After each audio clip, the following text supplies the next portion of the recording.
안녕하세요. 분석하는 토랑이입니다. 영상 시작 전 구독과 좋아요 눌러주시면 감사하겠습니다. 영상의 댓글에 스포츠 가족방 링크 기재해 두었습니다.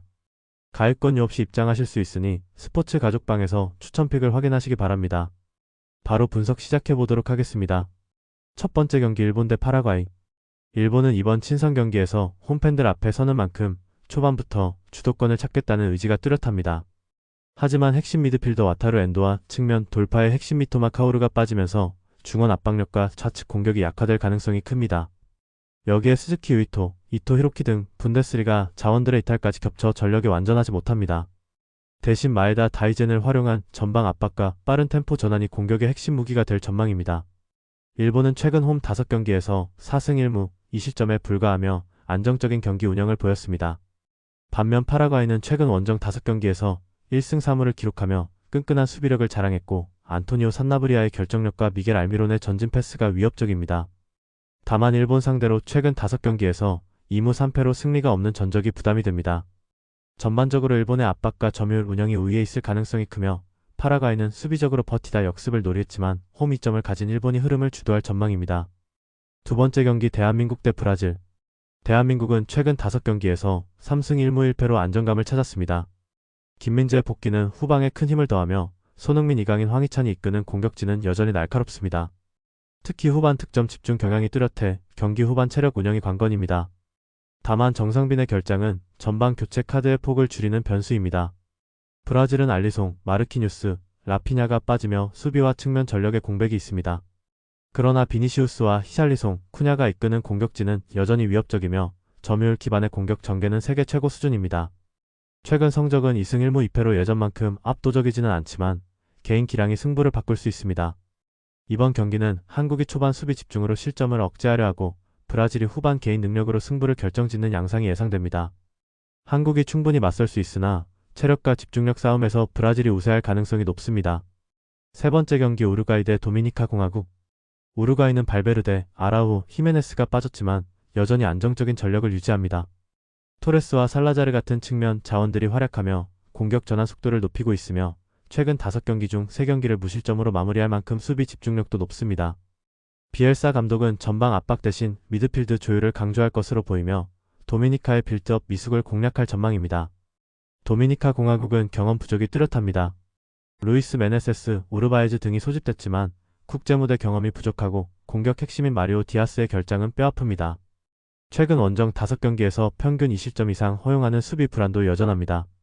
이번 경기에서는 초반부터 우루과이가 주도권을 쥐고 도미니카가 수비적으로 버티며 역습을 노렸지만 격차가 명확해 경기 후반으로 갈수록 점수차가 벌어질 가능성이 큽니다. 네 번째 경기 캐나다 대 호주. 캐나다는 최근 5경기에서 3승 1무 1패를 기록하며 안정적인 경기력을 이어가고 있습니다. 라린과 데이비드가 전방에서 꾸준히 득점력을 보여주고 있고 에우스타키오가 중원에서 경기 조율을 맡습니다. 밀러가 복귀하면서 수비 라인도 안정감을 되찾았습니다. 캐나다의 강점은 빠른 역습과 전방 압박으로 이번 경기에서도 높은 점유율과 빠른 전환을 통해 경기를 주도할 가능성이 큽니다. 호주는 최근 5경기에서 전승을 거두며 좋은 분위기를 이어가고 있습니다. 미치두크의 복귀는 공격 옵션을 다양하게 하지만 수비 라인에서는 카라치치, 스트레인, 루옹고 등 주전급 다수가 부상으로 이탈했습니다. 특히 측면 수비 공백이 커 캐나다의 공격수들에게 공간을 내줄 위험이 있습니다. 경기 흐름은 캐나다가 중원과 좌측 공격을 통해 기회를 만들고 호주는 듀크를 활용한 세트피스와 롱패스로 맞설 전망입니다. 하지만 후반 집중력에서 캐나다가 근소하게 앞설 가능성이 높습니다. 다섯 번째 경기 아르헨티나 대 베네수엘라. 아르헨티나는 메시와 대 파울이 빠졌지만 알바레스가 좋은 득점 감각을 유지하고 있고 로메로와 오타멘디가 지키는 수비는 안정적입니다. 최근 5경기에서 3승 1무 1패를 기록하며 경기당 평균 2득점, 0.6실점이라는 높은 효율성을 보였습니다. 교체 자원들 역시 경기 감각을 유지하고 있어 로테이션에도 불안이 적습니다. 반면 베네수엘라는 링컨과 론돈의 이탈, 소텔도와 사바리노의 컨디션 난조로 공격 전개에 어려움이 있습니다. 최근 5경기에서 2승 3패, 평균 2.2실점으로 수비 불안이 두드러졌고 아르헨티나 상대 최근 5경기에서 4패라는 전적도 부담입니다. 경기 내용상 아르헨티나는 초반부터 압박을 강화하고 빠른 측면 돌파와 연계 플레이로 주도권을 쥘 가능성이 높습니다. 베네수엘라가 수비적으로 버티려 해도 조직력이 부족해 경기 후반에 추가 실점을 허용할 가능성이 큽니다. 여섯 번째 경기 미국 대 에콰도르. 미국은 최근 홈경기에서 꾸준히 강력한 공격력을 보여주고 있습니다.